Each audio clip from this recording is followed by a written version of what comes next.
Field में, उस दिन मनुष्य जाति को बहुत बड़ी सफलता मिली, जिस दिन एक महान वैज्ञानिक ओटो वॉरबर्ग ने ये डिस्कवर किया कि जो कैंसर की सेल्स होती हैं उनके दो गुण होते हैं। एक तो वो हाइपॉक्सिक होती हैं, मतलब उनमें ऑक्सीजन की डेफिशिएंसी होती है, और दूसरा उन्होंने बताया वो एसिडिक नेचर होती है। तो कैंसर सेल्स की इस दो विशेषताओं ने फार्मास्यूटिकल इंडस्ट्री में और डॉक्टर के बीच में बहुत बड़ी एक हलचल पैदा कर दी, और मार्केट में एल्कनाइन फूड आ गए जो ये दावा करने लगे कि कैंसर के इलाज में सहयोगी हैं।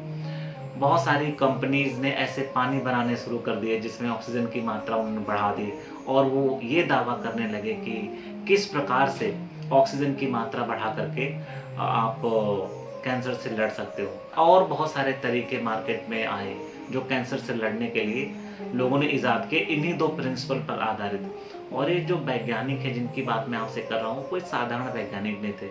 ओटो वॉरबर्ग इतने बड़े वैज्ञानिक हुए हैं जिनको इस शोध के लिए नोबेल प्राइज दिया गया। नोबेल प्राइज दुनिया का सबसे बड़ा सम्मान होता है और हर वैज्ञानिक का सपना होता है। तो इसमें कोई ऐसी छोटी उन्होंने डिस्कवरी नहीं करी, ये बहुत बड़ी डिस्कवरी थी। और कि जो कैंसर की सेल्स होती हैं वो हाइपॉक्सिक होती हैं और एसिडिक इन नेचर होती हैं। तो हाइपॉक्सिक और एसिडिक सोचो तो करीब करीब एक ही बात है। मैं आपको समझाता हूँ कैसे, एक सिंपल से एग्जांपल दे करके। जैसे कभी आप पहली बार दौड़े होगे या काफ़ी दिनों के गैप के बाद जब आप दौड़ते हो तो कई बार आपके जो पैर की मसल्स होती हैं, मांसपेशियां होती हैं, उनमें दर्द शुरू हो जाता है। यदि आप उस दर्द की वैज्ञानिक कारण को समझने की कोशिश करो, किसी डॉक्टर के पास जाओ, तो डॉक्टर बोलेगा कोई टेंशन की बात नहीं, एक दो दिन में दर्द ठीक हो जाएगा। क्योंकि जब आप दौड़ रहे होते हो उस समय शरीर को एनर्जी की जरूरत होती है। उस समय बॉडी एनर्जी मेटाबॉलिज्म के मूड में आ जाती है। एनर्जी मेटाबॉलिज्म का मतलब होता है कि किसी तरीके से एनर्जी बॉडी को चाहिए ज़्यादा से ज़्यादा, और एनर्जी बॉडी को जो प्राप्त करने का तरीका है वो भोजन को जला करके in the presence of oxygen.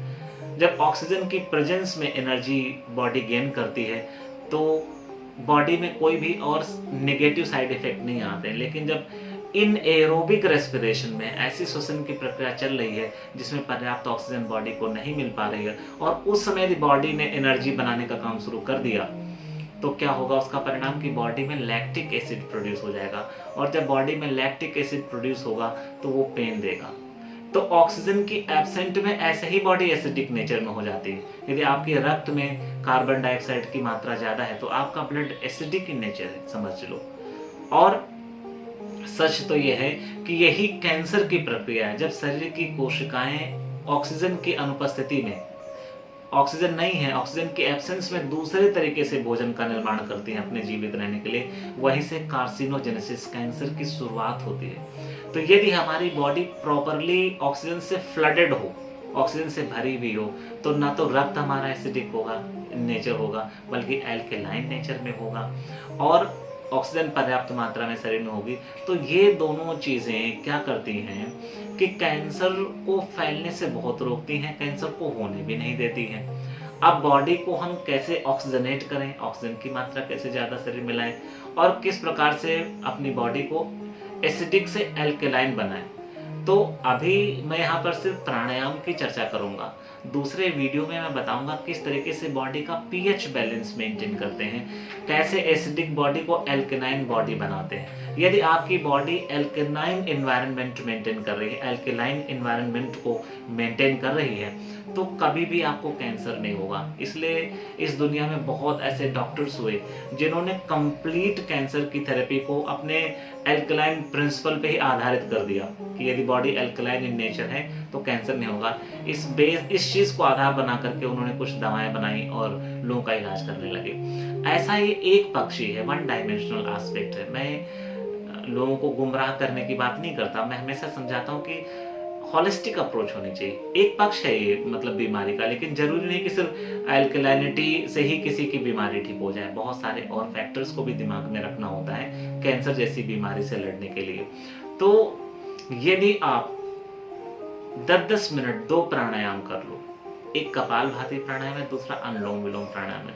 पहली बात है, दोनों प्राणायाम की विशेषता है कि आपकी बॉडी को ऑक्सीजनेट करेंगे, ये तो बेनिफिट हो गया, ऑक्सीजन बॉडी में भर दिया।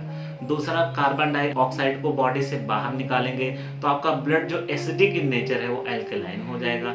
इस तरीके से फायदा करेंगे ये दोनों चीजें। इसके अलावा एक बहुत बड़ा फायदा कपालभाति प्राणायाम देता है, वो है आपके शरीर की मेटाबॉलिज्म के रेट को बढ़ा देता है। जैसे आप करते हो कपालभाति प्राणायाम, तो आपका ब्लड सर्कुलेशन भी बढ़ता है, आपका डाइजेशन भी तेज हो जाता है, पाचन की प्रक्रिया तेज हो जाती है, आपकी इंटायर मेटाबॉलिज्म को बैठे बैठे प्रभावित करने का जो सबसे अच्छा प्राणायाम है वो कपालभाति प्राणायाम है। ऑक्सीजन तो देता, ऑक्सीजनेट तो करेगा ही बॉडी को, साथ में एसिडिक जो एस्पेक्ट है उसको भी कम करता है। कपालभाति प्राणायाम में हम श्वास को बाहर फेंकते हैं, फिर लेते हैं, तो कार्बन डाइऑक्साइड बाहर जा रही होती है। यही अनुलोम विलोम प्राणायाम में होता है। लेकिन अनुलोम विलोम प्राणायाम में पेट को आगे पीछे नहीं करते हैं, और पेट हमारी बॉडी का यूं समझ लो कि मेटाबॉलिज्म का केंद्र है। तो यहाँ पर जब हम कपालभाति करते हैं, पेट आगे पीछे होता है, तो ब्लड सर्कुलेशन बढ़ता है और बहुत सारे फायदे होते हैं। तो मैंने आपको बताया कि हाइपॉक्सिक स्टेट से कैंसर होता है, एसिडिक स्टेट से कैंसर होता है। इन दोनों स्टेट को न रहने दो तो कैंसर के इलाज में बड़ी सहयोग मिलती है। आजकल तो बहुत सारे डॉक्टर्स हैं, बहुत सारे जो योग को सिखाने वाले ट्रेनर्स हैं, वो भी ऐसा बोलते हैं। बाबा रामदेव जी भी बोलते हैं कि cancer cells can not survive in oxygenated environment. इतना बड़ा दावा नहीं किया जा सकता कि एक पक्ष से उसकी चर्चा होगी। सिर्फ ऑक्सीजन बीमारी को ठीक नहीं करते। जब आप प्राणायाम करते हो तो प्राण की शक्ति प्रबल होती है शरीर में। ऑक्सीजन उसका एक पार्ट है, बहुत छोटा पार्ट है। जिस दिन तुम ये जान जाओगे कि प्राणायाम प्राण के संयम का विज्ञान है, तो तुम ऑक्सीजन को महत्व ही नहीं दोगे, वो तो अपने आप बॉडी में आती है। प्राणायाम करने से प्राण की शक्ति प्रबल होती है, एंटायर नर्वस सिस्टम में प्राण का प्रवाह तेज होता है, साथ साथ ब्लड सर्कुलेशन तेज होता है। ब्लड सर्कुलेशन से पोषक तत्व पूरे शरीर में पहुंचना शुरू होते हैं और इस तरीके से पूरी बॉडी तैयार होती है कैंसर से लड़ने के लिए। तो यदि आप 10 मिनट कपालभाति प्राणायाम, 10 मिनट अनुलोम विलोम प्राणायाम करते हो तो आपको काफी सफलता मिलेगी कैंसर से लड़ने में, क्योंकि बॉडी ऑक्सीजनेट भी हो गई और एसिडिक नहीं रहेगी नेचर में। कैंसर से रिलेटेड ऐसे सिमिलर पैटर्न के योगा की एक कंप्लीट मॉड्यूल हमने तैयार करी है हैप्पी लाइफ मिशन की तरफ से, जिसे कैंसर हीलिंग योग बोला जाता है। उसके छोटे छोटे 1-2 पार्ट मैं आपके साथ यहाँ शेयर कर रहा हूँ। जैसे मैंने कपालभाति प्राणायाम के बारे में बताया, अनुलोम विलोम प्राणायाम के बारे में बताया।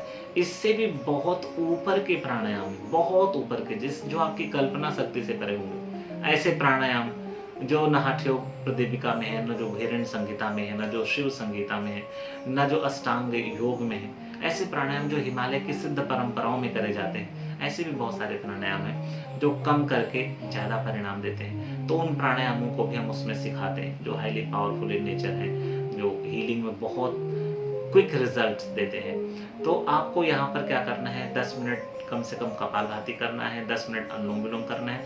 अनुलोम विलोम एक ऐसा प्राणायाम है जो निरापद है, किसी को कोई नुकसान नहीं करता। लेकिन कपालभाति उन लोगों को नुकसान करता है जिनको हाई ब्लड प्रेशर होता है या और भी शरीर की कोई विकृति हो सकती है, पेट की पहले से सर्जरी भी हो।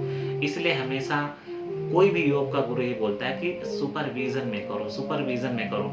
सुपरविजन में करने का मतलब होता है कि आपके शरीर की स्थिति के अनुरूप कितना समय रखा जाए, कितनी उसकी गति रखी जाए, कितना उसमें बल लगाया जाए, वो सारा प्रशिक्षण कोई समझदार व्यक्ति दे सकता है आपको। आप अपने आप करते हो तो परिणाम अच्छे आएंगे या बुरे आएंगे, there is no guarantee for that. इसलिए यदि आप योग को शामिल करते हो किसी बीमारी से लड़ने के लिए, तो उसका प्रशिक्षण पहले लो, वो भी किसी कॉम्पिटेंट से, जिसको पूरी समझ हो शरीर की, शरीर विज्ञान के। शरीर का अपना 2 पक्ष होते हैं, एनाटॉमी होती है, दूसरी फिजियोलॉजी होती है। शरीर रचना विज्ञान है और शरीर क्रिया विज्ञान है। हमारा शरीर बना कैसे है और काम कैसे करता है। जिस व्यक्ति को इसकी संपूर्ण जानकारी होती है, उसी को हक मिलता है कि वो किसी को योग सिखाए, वरना फिर लोग गुमराह होते हैं, नुकसान हो जाता है लोगों का। यहाँ पर मैंने आपको ये बताया है कि बॉडी को किस प्रकार से हाइपॉक्सिसिटी से फ्री रखा जाए, एसिडिक एनवायरनमेंट से फ्री रखा जाए, और इन दोनों उद्देश्यों को आप किस प्रकार से प्राणायाम के प्रयोग के द्वारा हासिल कर सकते हो और कैंसर से लड़ाई लड़ सकते हो, उसके एक पक्ष की चर्चा मैंने करी है। हॉलिस्टिक ट्रीटमेंट के लिए आपको कॉल करना चाहिए, गाइडेंस लेनी चाहिए, जहाँ कहीं श्रद्धा हो। कोई एक सेंटर की बात नहीं है, जहाँ आपका फेथ हो, जिस डॉक्टर में, जिस योगी में, जहाँ कहीं भी आपकी ट्रस्ट बिल्डअप होती है, वहाँ से आपको गाइडेंस लेना चाहिए, ट्रीटमेंट लेना चाहिए, तो बेस्ट रिजल्ट आते हैं। I hope this information will help you a lot. So thank you for patient listening and God bless you.